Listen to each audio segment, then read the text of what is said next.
Hello friends, and welcome to day 64 of Fun with Cheese. Today's friends of the show are Heiman Holsteins right here on Highway 10, the opposite side of Highway 10 of Nasonville Dairy.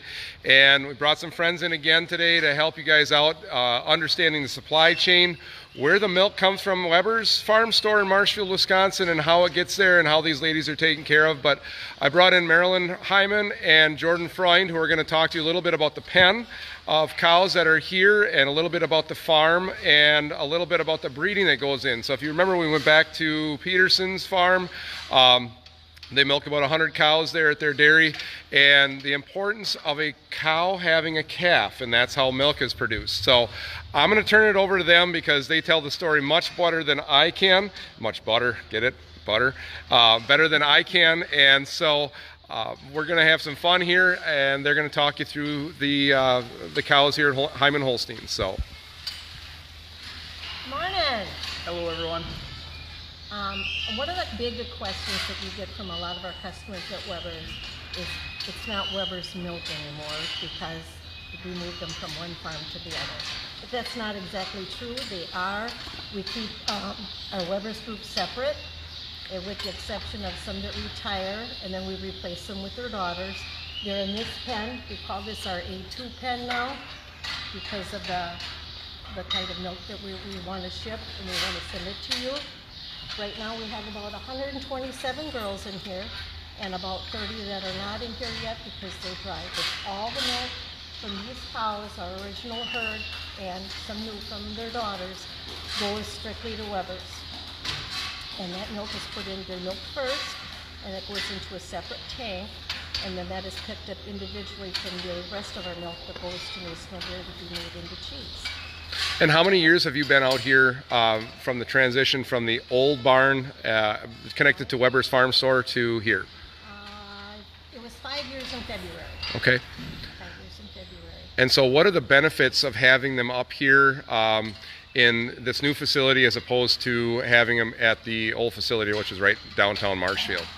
Comfort, room, they've got a lot of room, and the best production is if the cows are happy and they're comfortable. It makes all the difference in the world. So what do these cows lay on? Like when they want to rest and they want to ruminate and just chill out, what are they resting on? They've got sand bedding, which actually makes milking very nice because it's kind of like being exfoliated all day long. They're very clean udders, not much maintenance to that at all. And all the manure and stuff kind of gets exfoliated off. It's kind of like going to the spa all the time. And then when they want to lay down, it's like laying on a beach. These cows weigh 1,500 pounds, and when they lay down, it's one smooth motion, and it's easier on the joints, easier on them. They have a form-fitting mattress, if you want to call it that. Cow comfort, a very big deal out here. They're bedding cows weekly, making sure there's plenty of sand and clean sand every day, every milking when the cattle are brought in for milking. The backs of the stalls are cleaned out to make sure they're not laying in any wet bedding. There are fans everywhere. We monitor, if you can see, the curtains on the side to make sure that we've got good natural airflow in here as well. There are brushes. You can actually see Red up there is using the nice brush. There's brushes in every pen. That's just a nice back scratch for the cow to keep them happy and healthy. So.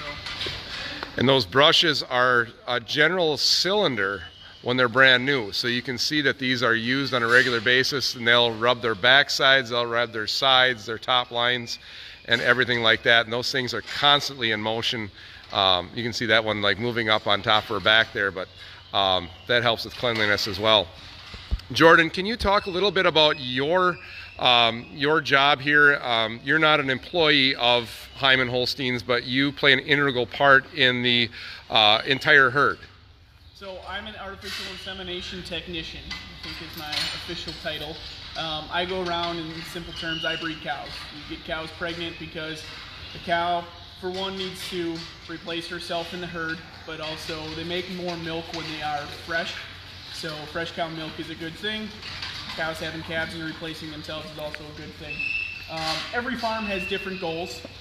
Some of the goals at Heiman's Holsteins, one thing is we've got these fancy activity collars on every cow. This tells us a lot of things. It can help us if she's sick. but on my end, it helps when she is in estrus, in heat. So I come in every day and I check the computer, and it tells me actually who is in heat for the most part. Some of our goals, though, include using that heat detection system rather than using hormones. So we've reduced the amount of hormones that we use, especially in a herd this size, which is a great thing. But this is our A2A2 pen. So someone, I believe in Australia, found out that there was this beta-casein proteins that can be A1A1, A1A2, or A2A2. And the A2A2 milk has all the same healthy fats, minerals, proteins that every other milk does, but people who are sensitive to dairy have a great or increased ability to digest that and not get an upset stomach. A lot of things when, for instance, when my wife got pregnant, all of a sudden dairy got harder for her to eat. Some kids get fussy with dairy products.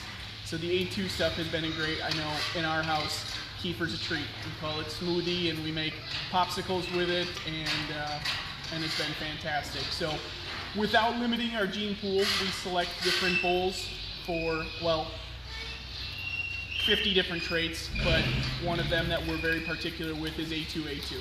So, and that's actually the entire farm who isn't getting beef will get A2A2 Holstein bowls.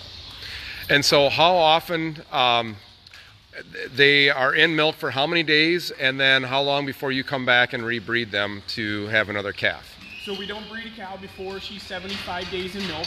We want her to put enough weight back on, be healthy, so that it doesn't affect her. I'm not sure what our average days in milk are right now, but usually what our goal is to have somewhere around every 13 months she's having another calf.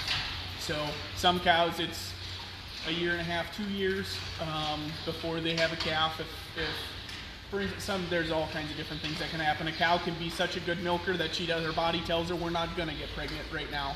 So it takes her a couple extra times before she settles. And so these activity monitors they have on there, kind of like the steps that you have on your phone. And so when we look at these things, if she is having an extra step day, she'll have a normal day, but then she'll have an extra step day, and that's something very obvious in the computer, I'm guessing. Or if she's not feeling it quite right, you'll notice that at home on your own phone, like on this past Sunday when everybody wanted to slug and just hang out. Those are things that even if Jordan's not here, you're looking at that as a herds manager. Like, are there some animals we have to check on that that might not be feeling quite right, and we have veterinary help that's here? Yep, it's kind of like having your own Fitbit. It alerts us when they're not very active too, so we can be proactive, check on them before it's to the point where they're down and sick. It helps keep the vet off the farm. We want them here when we need them here, but being able to intervene like that keeps them healthier and happier. And this will probably come up in another show down the road, but how often you guys have like herd health days? How often does a vet show up here just for random herd health and checking things out here at the farm? That's a good question for you, because I don't deal with that part. And we do herd health a little differently. We do as less invasive as possible. So actually what I'm doing today is drawing just like the blood vials that you would get when you go to the doctor and get your blood drawn. I'm drawing blood because we can test for a protein in their blood to see if they're pregnant or not, and then we also test their milk when we sample every cow every month to make sure she's giving us good milk and that she's healthy and she's working hard too. So for people who are not from a farm, if you're watching this and you're wondering, well, this is pretty invasive. Well, it's just like in the human doctor world. We're looking for progesterone, which is a hormone that maintains pregnancy. We are, doing herd health checks just as you'd go in for a regular health check with your provider. These ladies, one of the other things they do here on a regular basis is they have a pedicurist come in, a hoof trimmer. Yep, on Wednesdays, once a week. Okay. And when we're finally done with them all, we just start all over again. Unless there's somebody that seems to be having a little bit of a problem before then, obviously we'll pull her in sooner. But if you're proactive on it, then that's less reactivity you have to do to it. Yep, and is it twice a week or 3 times a week now? The girls walk through a foot bath, and that just helps keeps everything clean, keeps the germs down. Right. Hoof health is probably as important to cattle as taking care of your teeth is to humans. We found that all these problems can lead further back in your body and things like that. And so these ladies get milked. That's another show down the road. We'll go through the milking parlor, but they get milked 3 times a day. 3 times a day. And it's a rotary parlor. Yep, rotary parlor. It holds 40 girls at a time. Okay, and they just basically go for a step onto the carousel, get milked, and then they step off and they come back to their happy place. This, once again, is TMR that you see in front of them. They don't get limited on the amount of feed. Like this feed here is enough for 1 day, and you can see that everything, this is like a huge protein smoothie that you'd eat in the day. No McDonald's for them. They don't get a treat. This is balanced by a nutritionist, which means that they look at the feeds that they have and the nutrients that are in there, and they balance that ration to the best of the ability that they can with the products that are available. And some of those products come from cottonseed is a product that sometimes we see depending on the price of different commodities, but mostly it's a silage and a haylage grass and corn mix. And so they get fed a lot in a day, and it's free choice all day. They can sort through there. And why is it mixed up like this? Well, it's kind of like your kids when you're eating some sort of hot dish that they don't want to eat. If we blend everything together, They pick and choose. so there's no sorting here. And the feed gets pushed up a couple times during the day. And so this is what we call a freestall barn. There is bird mitigation in there, lots of light, lots of air, providing an awesome environment for the cows here. So that's the story of your cows and Weber's Farm Milk. I'm trying to switch the phone here. There we go. And so we're hanging out at Heiman Holsteins today, and we're glad that you're here with us, and just glad to tell the story and be here for the people that produce the food for you. So this has been Fun with Cheese, episode 64, and we'll see you tomorrow for episode 65. You're going to see a lot of stainless steel around us because we're going to be at Weber's Farm Store with Wayne as he bottles the milk from these A2 cows. Take care, be safe.